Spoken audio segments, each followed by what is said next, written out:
Hey guys, what's going on? We're back with another Master Duels video. Today I'll be showcasing you guys Live Twins Eldlich. This version of the deck makes it a little bit more powerful, a little bit more resilient in the sense that if you lose your initial board of like Crusadia, Avramax plus DPE, you still have a chance to come back with some Eldlich shenanigans and also the Live Twin core engine, which is quite decent. It allows you to draw and pop a card consistently all the time, which is really good. But yeah, the main deck's basically, the extra deck is pretty much the same. I just put in a Dagda, I took out Access Code Talker. I just feel like Access Code Talker is a win more card. Like if you're already winning the board state, you need access code to lethal, you probably won the game anyway without access code, because you won the game, but then you give them one extra turn, for example, but your game board state is so good that they probably cannot come back usually, because you'll have like Unchained, Abomination, Underworld Goddess, DPE, Avramax, and some Live Twin shenanigans and a few Eldliches. They probably cannot come back. So I feel like access code is a win more card, even though giving them an extra draw and an extra turn can be detrimental, but I feel like it's just not necessary, because you're trying to control the board and kind of whittle them away with this variant, and every variant with Live Twins, you kind of want to whittle them away with your board and control the game with your hand traps plus your Live Twins pops and disruptions. Because the thing about Live Twins is you don't go harder after you set up your board. You can't go anymore, because these Live Twins kind of, they need to not have any other monsters on the field for you to be able to combo off. So you go hard once and then you just kind of control the board from there. But basically it's the same kind of deck. We have one maxi. You can have 3 maxis if you have it. I don't really like to run. I don't have maxis right now, and I don't really like it. I'll probably put this up to 2 if I do craft another maxi. It's because of Nobleman Crossout. This card is very good. If you have 3 of these, run this. It will just save you a lot of trouble in this deck. 3 keys to kill, 3 Leela, 1 Treat. You can cut this out actually if you want more space. 2 Frost. For the grind games, you need to get a lot of extenders. 3 Ash Blossoms, DPE Engine, Token Collector for all the Sword Soul nuts, Artifact Scythe, really important for DPE Scythe combo. You can also do it with Live Twins as well. DPE Engine, 2 Eldliches, 1 Nibiru, 2 Fusion Destinies, Lightning Storm, pretty decent. 2 Secret Passwords. If you have 3, run 3, it's pretty good, because I'm running the new edition with Evil Twin Challenges.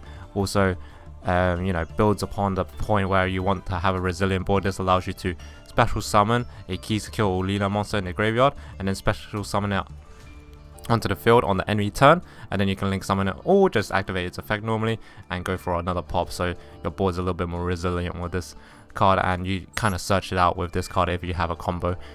Or if you don't have a combo, you can go into just Stony Snitches, which you have 3 of, or your home if you run out of snitches in the late game. We have 2 Cursed Elderlands, 2 Call by the Graves, 1 Crossout Detonator, Forbidden Droplet, 1 Home, 1 Imperm, 3 Scarlet Sanguinis, 1 Challenge, 3 Haqueros, and 1 Conquistador, because it's at 1. But yeah, this deck is pretty solid. Allows you just to go a little bit deeper, a little further in. This got me to, start Diamond 5, and we'll be playing another deck to Diamond 1. We'll be playing Penguin, so look forward to that. But anyway, I'm going to jump into the gameplay, and yeah, I'll see you guys there. This replay was extremely funny. This went into like fatigue, time ending.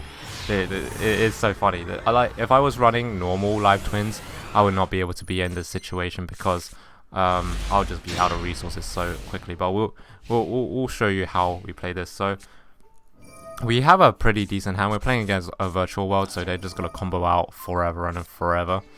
We have Nibiru. I feel like I think I Nibiru'd a little bit too early. I Nibiru usually when there's 4 things on board for virtual world. Why I go for 4 things on board, or like before they have 4 things, or for virtual world's sake, before they have 2 level 9 monsters, because they want to go into VFD, right? But the thing also about the 4 monsters is 4 monsters equals Appaloosa, which also negates the Nibiru. So I just went, I feel like I went there a little bit early, but I don't really want Shen Shen, because when Shen Shen's in the graveyard, it can special summon itself or something. So I'd rather just do it a little bit early instead of him having Croc and Shen Shen. It'll be easier to deal with in the future turns. But otherwise, my hand's pretty decent. We get like a few searches, we get to thin out our deck a little bit, and it's overall pretty good. And somehow he still ends up with something which is absolutely crazy, by the way. He still ends up with a game. This is like an amazing hand. Allows you to search for a lot of stuff. I'll go for challenge because I have a Sunny Snitch. Sunny Snitch is a hard once per turn, so this allows us to get a starter monster that we need. We go for Cursed Outline, see what he does with it. He actually banishes it with his Gate of Chun-Chi. I mean, shuffle it or destroy it, not, you know, banish it, or say. In this case, I'm just going to go with Eldlich.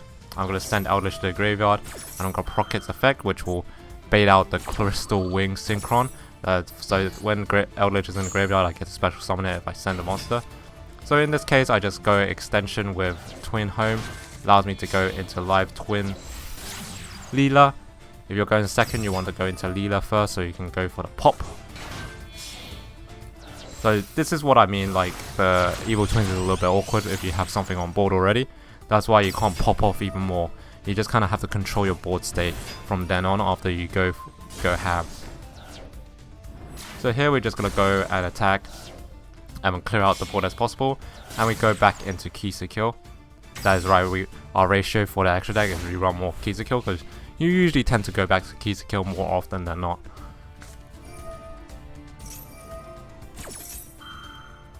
Next we chain the Key Secure, which allows us to summon the Leela. This will allow us to pop the token most likely. It is a very fat token, but instead I go opt for the popping the Scythe. I forgot to set the Scythe down. Scythe will allow, will just, you know, stop all of his plays, because he's probably trying to go into VFD, because he didn't go to VFD on his turn, so he's going to go VFD on the turn 3, and he's just, yeah. As you can see, like, there's a lot of options with this deck. Like, you can go into a lot of things, and it's, I feel like I would have already lost if I was playing just pure, pure Evil Twins. I'll have DPE Avramax, and I'll be like, oh, they're gone, it's gone, and my board, and I have no cards in hand, and my board is dead, you know. But now I have like this consistent, resilient engine of the Eldlich stuff, where I can keep on bringing back Eldliches, bringing back Golden Land cards, stuff like that. He floods his board though, and kills my whole board, which is really unfortunate, but it's fine, because he didn't go into VFD, which will be very, very oppressive for me. I also drew into the Scarlet Sanguine from my Frost and Fusion Destiny, which is absolutely amazing. I set the Frost, Sanguine, and then I special summoned the Eldlich. I chained the Scarlet with it so I can get a Conquistador or Haguero. Yeah, Conquistador. We want to start popping things.